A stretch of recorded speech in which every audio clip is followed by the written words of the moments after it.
सो hello everyone, finally solo leveling का season 1 खत्म हो चुका है और जैसे मुझे अभी बहुत ज़्यादा एक्साइटमेंट हो रही है उसके सीजन 2 को देखने की, तो ऑब्वियसली आप लोगों को भी हो रही होगी। हम सभी फैंस बाद में जाके उसकी मानवा पढ़ने ही वाले थे, तो मैंने सोचा क्यों ना मैं उसको एक्सप्लेन कर दूं, तो आप लोग उसे सुनते हुए एंजॉय कर सकते हैं। तो इस वीडियो में मैं एक्सप्लेन करने वाली हूँ सोलो लेवलिंग सीजन 2 का एपिसोड 1। सो गाइज रेडी हो जाइए and let's start the explanation. तो जैसे कि हमने लास्ट एपिसोड में देखा था कि जिनवू को मोनोट्रोप शैडोज की पावर मिल जाती है और उसके साथ साथ जिनवू इग्रेस का शैडो भी एक्सट्रैक्ट कर लेता है और ऐसे ही जिनवू का जॉब चेंज क्वेस्ट भी खत्म हो जाता है। जिनवू इस गुफा से निकलने के बाद अपने घर चला जाता है और सो जाता है और काफी देर सोने के बाद उसका फोन रिंग करने लगता है। जिन्हा जिनवू को कॉल करती है क्योंकि आज उसके स्कूल पे पेरेंट टीचर इंटरव्यू था, तो उसे वो वहाँ पे बुलाती होती है। जिन्हा उसको फोन पे डांटना शुरू कर देती है और जिनवू नींद में पूछता है कि अभी टाइम क्या हुआ है, तो जिन्हा चिल्लाकर बोलती है कि 2 बज गए हैं। तो जिनवू जल्दी से बेड से उठता है। जिन्हा उसे चिल्लाकर बोलती है कि उसका पेरेंट टीचर इंटरव्यू 5 बजे है, तो जिनवू उसे बोलता है कि तुम फिक्र मत करो, मैं वहाँ पे टाइम से पहुँच जाऊंगा। जिनवू स्कूल जाने से पहले बैंक आता है, वो वहाँ पे अपना क्रेडिट कार्ड और पासबुक अपडेट करवाने आता है।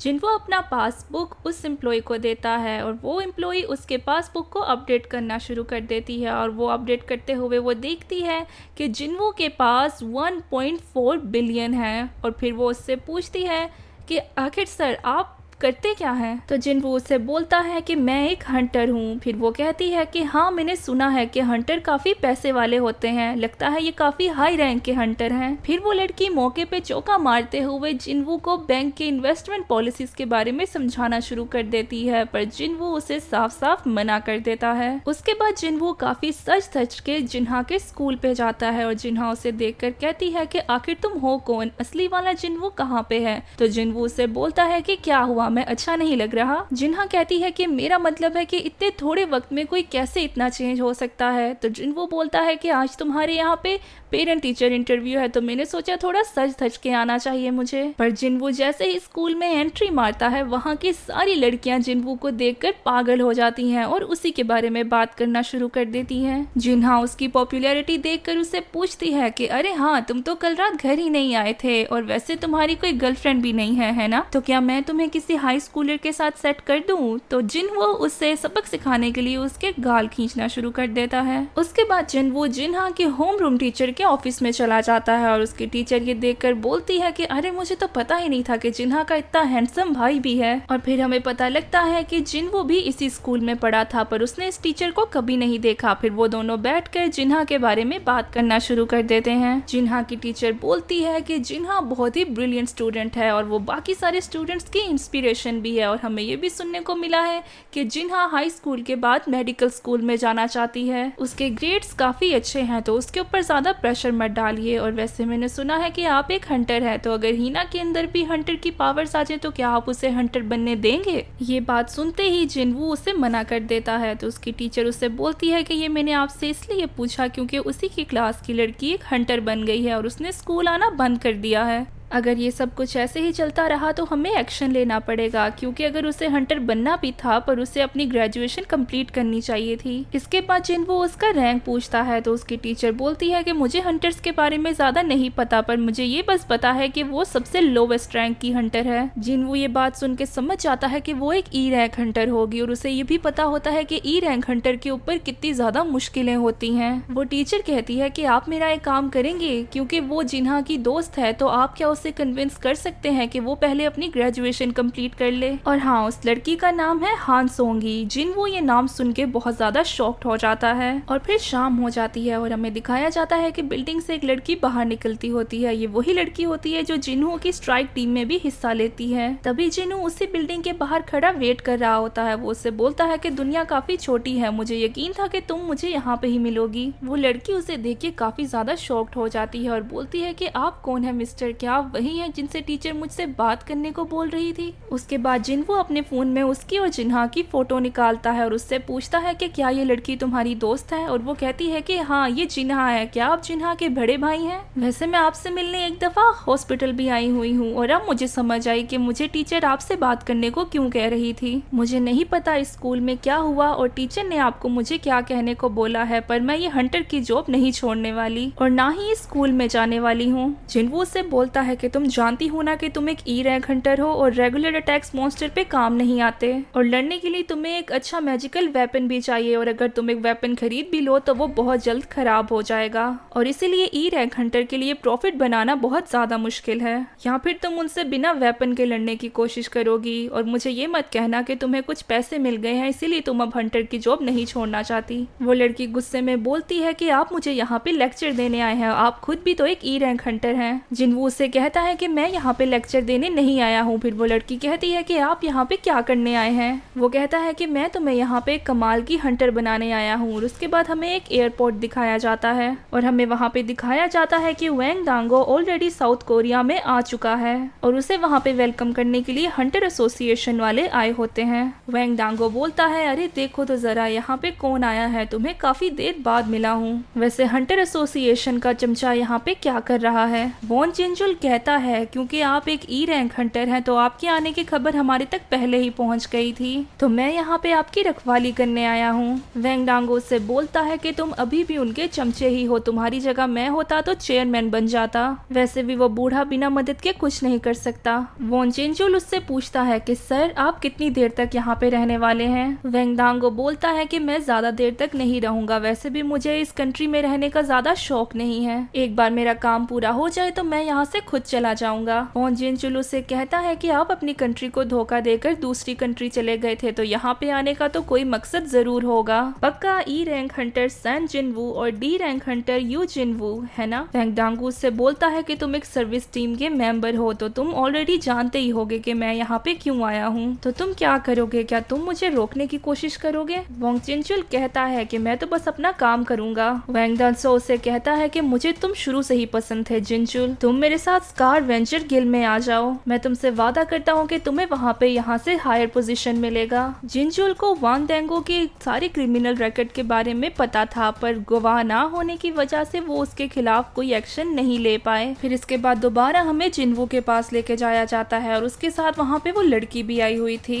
जिनवू वहाँ पे व्हाइट टाइगर गिल के सेकंड डिवीजन मैनेजर आहान से मिलने आया था। मिस्टर आहान उस छोटी लड़की को देखकर काफी सरप्राइज हो जाते हैं। वो ये देखते हैं कि ये लड़की तो एक ई रैंक हंटर है। फिर वो सोचते हैं कि जिनवू भी तो एक ई रैंक हंटर ही है। जिनवू ने यहाँ मिस्टर आहान को कॉल की थी व्हाइट टाइगर के ट्रेनिंग डंजन में जाने के लिए, लेकिन मिस्टर आहान को लगता होता है कि जिनवू व्हाइट टाइगर गिल को ज्वाइन करने के लिए एक्साइटेड है। मिस्टर आहान और जिनवू की बातचीत के दौरान एक हंटर बोलता है, वैसे ही 9 बज चुके हैं, अब हमें डंजन के अंदर जाना चाहिए, हम यहाँ पे कोई पिकनिक मनाने नहीं आए हैं। हम वो देखते हैं कि उस बंदे ने काफी हैवी आर्मर पहना हुआ था, तो जिनवू पूछता है कि ये बंदा कौन है। मिस्टर हान कहते हैं कि ये व्हाइट टाइगर गिल का नया ए रैंक हंटर है और उसका नाम है किम चुल और वो एक टैंक है। मिस्टर हान कहते हैं कि इस स्क्वाड में ए रैंक के अलावा भी 7 बी रैंक हंटर्स हैं और उसी के साथ साथ 4 सी रैंक हंटर्स भी, तो यहाँ पे टोटल 12 मेंबर्स होने वाले थे। जिनवू कहता है एक सी रैंक के डंजन में ए और बी रैंक हंटर्स, आपको नहीं लगता कि ये कुछ?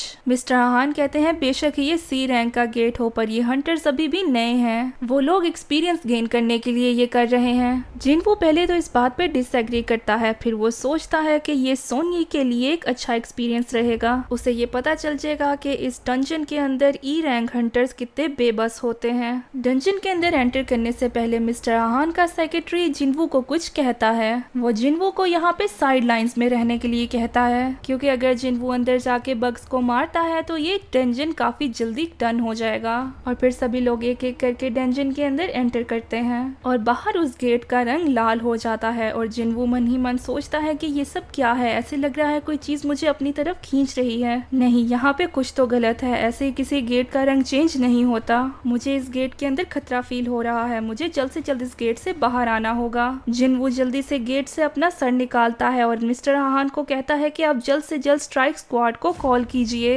ये कहते ही जिनवू डंजन के अंदर चला जाता है। मिस्टर आहान बहुत पैनिक करने लगते हैं और वो तुरंत ही व्हाइट टाइगर गिल्ड के लीडर बैक याहो को कॉल लगाते हैं और उसे इस सिचुएशन के बारे में बताते हैं। वो ये सुन के काफी ज्यादा हैरान हो जाता है और कहता है कि लगता है मुझे खुद आना पड़ेगा वहाँ पे। फिर उसके बाद हमें वांग डांगो और जिनचुल के पास लेके जाता है। वांग डांगो उससे पूछता है कि आखिर मेरे भाई के फ्यूनरल का क्या हुआ। जिनचुल उससे कहता है कि हमने अभी तक आपके भाई की बॉडी को सीक्रेट रखा हुआ है, क्या आप मॉर्ग रूम में जाके देखना चाहेंगे। वांग डांगो उससे बोलता है कि जो मर गया है मेरा उसमें कोई इंटरेस्ट नहीं है, बल्कि मुझे उसमें इंटरेस्ट है जो बखेड़ा उसने खड़ा किया था।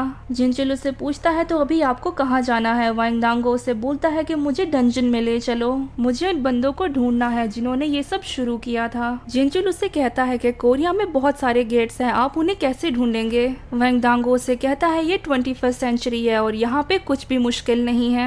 ई रैंक हंटर सेंग जिंगवू वो अभी अभी एक गेट के अंदर गया है। जिनचुल उससे कहता है कि मैं आपको पहले ही बता दूं डंजन में जाने के कुछ रूल्स होते हैं, तो हमारी सोसाइटी के रूल डंजन के रूल के ऊपर अप्लाई नहीं होता। मैं उम्मीद करता हूँ कि आप समझेंगे। वांग डांगो बहुत ज्यादा गुस्सा हो जाता है और उससे बोलता है कि ओए जिनचुल तुम अपने काम से काम रखो, मैं डंजन के अंदर ही उन लड़कों को गाड़ दूंगा, मैं डंजन के अंदर जो मर्जी करूँ उससे तुम्हारा कोई लेना देना नहीं। जिनचुल कहता है कि ठीक है। उसके बाद हमें डंजन के अंदर का सीन दिखाया जाता है और उधर के सारे हंटर्स ही काफी ज्यादा डरे होते हैं क्योंकि वो भी ये चीज नोट करते हैं कि उसका गेट का कलर चेंज हो गया था। जिनवू अपने आसपास नजर दौड़ाता है और वो देखता है कि आसपास कुछ भी शक करने लायक नहीं है, पर जिनवू मन ही मन कहता है कि ये बाकी डंजन जैसा नहीं है। क्या डंजन के गेट ने हमें कहीं दूसरी जगह ट्रांसफर कर दिया। जिनवू यहाँ पे जिस लड़की के साथ आया था वो लड़की बोलती है कि मुझे लगता है यहाँ पे कुछ गलत है। एक तीर अचानक से जिनवू की तरफ आने लगता है और वो तीर लगभग उस लड़की को लग ही जाता,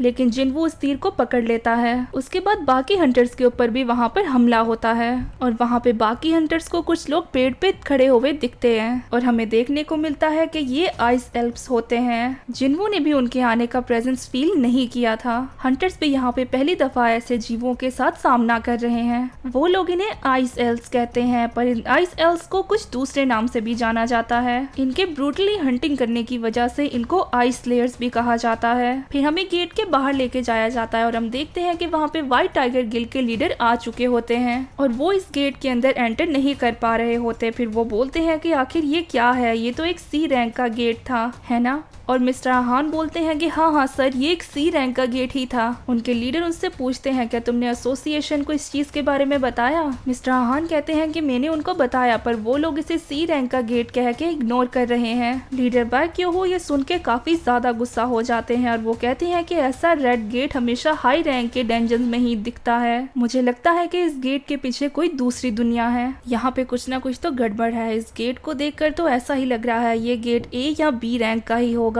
मिस्टर आहान बोलते हैं क्या सर हम दोबारा से इस गेट का पैरामीटर नाप कर देखें। बाक्यो बोलता है कि ये गेट ऑलरेडी रेड हो चुका है तो इसका पैरामीटर अब नहीं नापा जा सकता। वैसे कितने हंटर्स अंदर गए हैं, तो मिस्टर आहान बोलते हैं कि एक ए रैंक का हंटर है और 7 बी रैंक के हंटर हैं और उसके साथ साथ कुछ नए लोग हैं। बाक्यो बोलता है कि अगर ये गेट बी रैंक का हुआ तो उनके पास एटलीस्ट 3 ए रैंक होने चाहिए और अगर ये ए रैंक का गेट हुआ तो उन्हें एक एस रैंक और 10 ए रैंक हंटर्स चाहिए। तो लगभग बाकी हंटर्स तो इस वक्त मरने वाले होंगे। शायद कुछ ए रैंक के हंटर या फिर बी रैंक के हंटर बच के निकल के आ सकते हैं। फिर मिस्टर आहान कहते हैं कि वैसे सर डंजन के अंदर एक और पर्सन गया हुआ है और मेरी आंखें उस पे काफी टाइम से हैं। तो वहाँ पे लीडर पूछते हैं कि क्या वो एक ए या बी रैंक का हंटर है, पर इस पे मिस्टर आहान कुछ नहीं बोलते। तो फिर लीडर बोलते हैं कि क्या तुम कहना चाह रहे हो कि वो एस रैंक का हंटर है। तो मिस्टर आहान कहते हैं कि नहीं सर, दरअसल वो